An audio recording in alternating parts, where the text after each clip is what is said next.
नाज़िन पीर जो ॻोठ वेझो वॾा महेसर जे ॻोठ अली साई में फ़क़ीर ग़ुलाम नबी मेतलो जी रिहाइशगाह ते PPHI सिंध ऐं रोटरी क्लब ख़ैरपुर जे सहकार सां हिकु ॾींहुं वारी मुफ़्त मेडिकल कैंप लॻाई वई, जंहिंमें ख़ैरपुर ज़िले जे माहिर डॉक्टरनि 1500 खां वधीक मरीज़नि जी चकास करे मुफ़्त दवाऊं ॾिनियूं। वधीक तफ़सील अब्दुल रज़ाक कल्होड़ो जी हिन रिपोर्ट में। पीर जो ॻोठ वेझो वॾा मयसर जे ॻोठ अली साईं आबाद में फ़क़ीर ग़ुलाम नबी मेतलो जे रिहाइशगाह ते PPHI सिंध ऐं रोटरी क्लब खैरपुर जे सहकार सां हिकु ॾींहं वारी मुफ़्त मेडिकल कैंप लॻाई वई, जंहिंमें खैरपुर ज़िले जे माहिर डॉक्टरनि 1500 खां वधीक मरीज़नि जी चकास करे मुफ़्त दवाऊं ॾिनियूं वयूं। जॾहिं त मुफ़्त मेडिकल कैंप में डॉक्टरनि अखियुनि जे मर्द, चमड़ी, ख़ारिज समेत हेपाटाइटिस B, C जो इलाज करे वैक्सीन लॻाई वई। उन मौक़े ते डॉक्टरनि जो चवणो हो त बरसाति जो पाणी अञा ताईं बीठल हुजण करे इलाइक़े वासियुनि में मुख़्तलिफ़ बीमारियूं पखिड़िजी रहियूं आहिनि, जिन जे इलाज लाइ मेडिकल कैंप जो सिलसिलो जारी आहे। जॾहिं त मुफ़्त मेडिकल कैंप जो PPMA ने डॉक्टर महरीन भुट्टो पिणु दौरो कयो। उन मौक़े ते डॉक्टरनि ऐं ॿियनि आवाज़ न्यूज़ खे ॿुधायो त तमामु सुठी कैंप लॻी आहे। असांजे रोटरी क्लब सां बि भरपूर तव्हां दवाऊं, मच्छरदानियूं वग़ैरह हर शइ खणी आया आहियूं जेके मरीज़नि खे ॾियूं था। ऐं ख़ासि करे हिते हेपाटाइटिस C जो, B ऐं C जो त घणो मर्ज़ आहे, उन जे करे असां हिते स्क्रीनिंग बि करायूं था हेपाटाइटिस B ऐं C जी, उहा बि थिए थी। ऐं हुन सां गॾु उनखे मेडिसन ॾियूं था। ऐं को पुअर पेशेंट आहे त उनखे असां वरी रेफर कयूं था गेम्स हॉस्पिटल। बहरहाल तमामु सुठो कमु थो हले।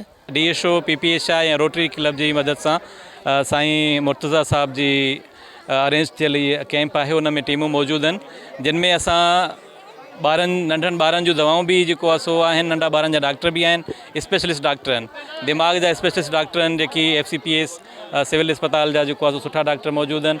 उनखां अलावा जेको आहे सो हिते अखियुनि जी जेका अखियुनि जो डॉक्टर बि मौजूदु आहे, जेकी चश्मा बि चेक करे ऐं ॾींदा उन्हनि खे। हेपाटाइटिस B ऐं C जूं जेको आहे सो असां वटि टेस्टूं बि थियनि पियूं, ऐं जेकॾहिं को पॉज़िटिव अचे थो त उन्हनि खे जेको आहे सो असां वरी उनजी वैक्सीन बि जेको आहे सो करायूं पिया। हिन वक़्तु सख़्तु क़िस्म जी नमूने सां साह जी तकलीफ़ ऐं ब्रोंकाइटिस जे करे आया आहिनि, ऐं उन में सभ खां मेन जेको इशू आहे उहो वैक्सीनेशन जो प्रॉब्लम आहे। वैक्सीनेशन ख़ासि तौर ते हिन वक़्तु जीअं कैंपेन हले थी पई पोलियो जे हिसाब सां, ऐं अदर जेके वायरसिस आहिनि जीअं मीज़ल्स आहे, रुबेला आहे ऐं न्यूमोकोकल वायरस वैक्सीनेशन आहे। असां सभिनी वालदेन खे इहो चवंदासीं त वक़्त ते ॿारनि खे हिफ़ाज़ती टुका बि लॻायो, पोलियो जा टुका लॻायो। जेके डॉक्टर जेके आहिनि उहे चेकअप कंदा ऐं बल्क में हिते दवाऊं बि ॾियनि पिया, जेका ॾाढी सुठी ॻाल्हि आहे। ऐं हिते जेको असां वटि रेशियो आहे हेपाटाइटिस B ऐं C जो घणो आहे। C जेका आहे असां वटि 70% जेका टेस्ट कयूं पिया उन में पॉज़िटिव आहे। ऐं माशाअल्लाह हिते असां वटि जेका हेपाटाइटिस B जी वैक्सीन बि कई थी वञे, जेका फ्री में आहे।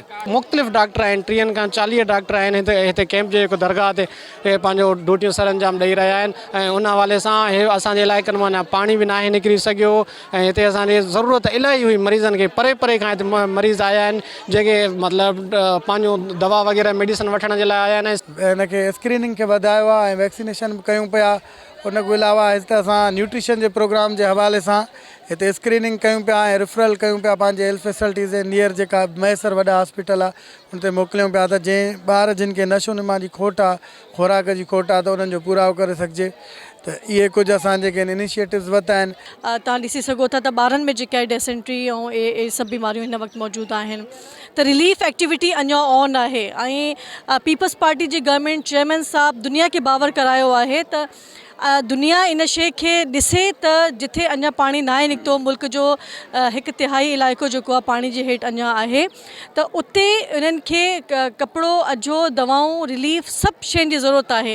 ऐं जेसीं दुनिया मदद न कंदी पाकिस्तान जी, जेको पाकिस्तान में जेके मुआशी सूरत हाल आहे, त माण्हू जेके आहिनि उहे पोस्ट रेन जेके हिननि जा इफेक्ट्स आहिनि उन्हनि खे कवर न करे सघंदा। कैमरामैन शकील कलोड़ो सां गॾु अब्दुल रज़ाक कलोड़ो, आवाज़ न्यूज़, पीर जो ॻोठ।